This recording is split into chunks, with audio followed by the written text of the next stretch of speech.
You know that moment when you look in the mirror and you don't recognize who's staring back at you anymore?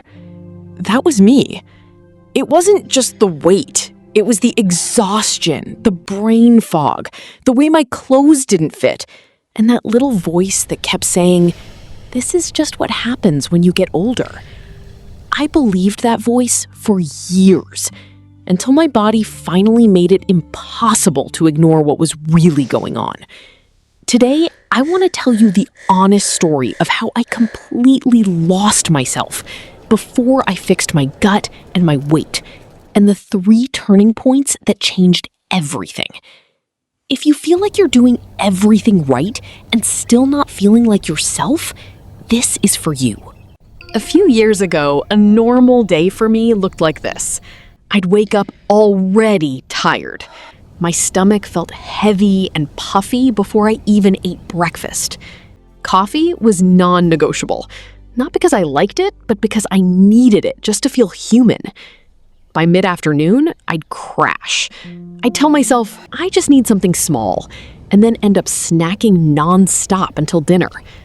Bloating, gas, irregular digestion, all normal, right?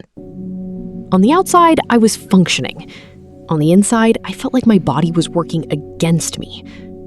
The scale kept creeping up, but what bothered me more was how I felt in my own skin. I avoided full-length mirrors. I hated photos. I said no to things I actually wanted to do because I didn't like how I looked, or I wasn't sure my energy would last. And the worst part? Everyone around me made it sound like this was just what happens once you hit 40s. Weight gain is normal.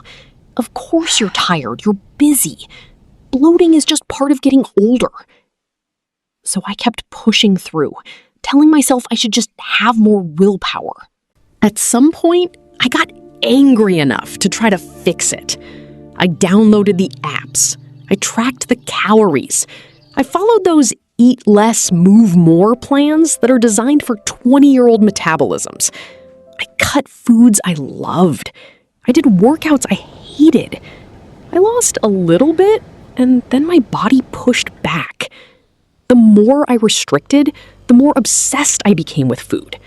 The more I forced myself to exercise harder, the more exhausted and inflamed I felt. Here's what nobody told me. My gut was a mess.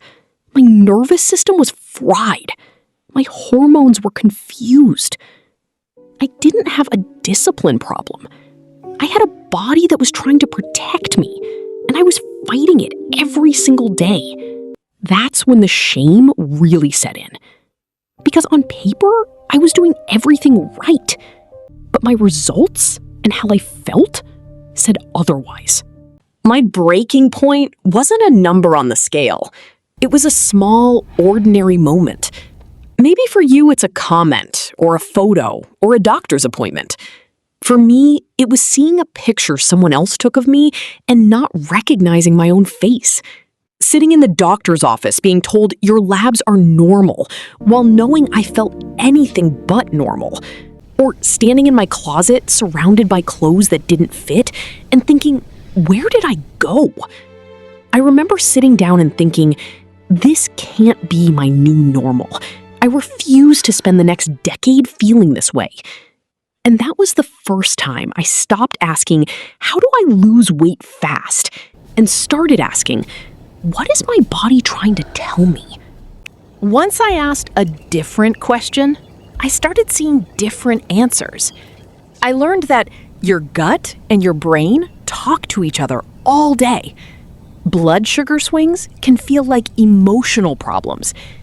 Inflammation and poor digestion can make weight loss feel impossible, even when you're doing everything right. Instead of jumping into another extreme diet, I decided to treat my body like a partner, not an enemy. At first, the changes were simple. I stopped skipping meals and started eating real, balanced meals. I paid attention to how specific foods made me feel 2 to 3 hours later, not just how they tasted in the moment.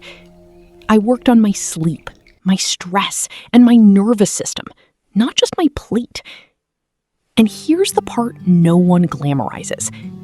Nothing changed overnight. The first wins were tiny. Less bloating after meals, less afternoon crashing, a little more mental clarity. Then, my digestion started to normalize. My cravings calmed down. And my weight finally started to respond. Not because I was punishing myself, but because my body finally felt safe enough to let go. That's when I realized I didn't just need a weight loss plan, I needed to come back home to my own body.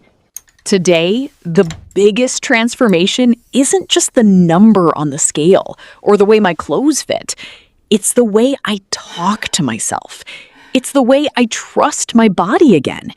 It's knowing how to listen when my gut whispers instead of waiting until it screams. I'm not perfect. I still have days where I feel off.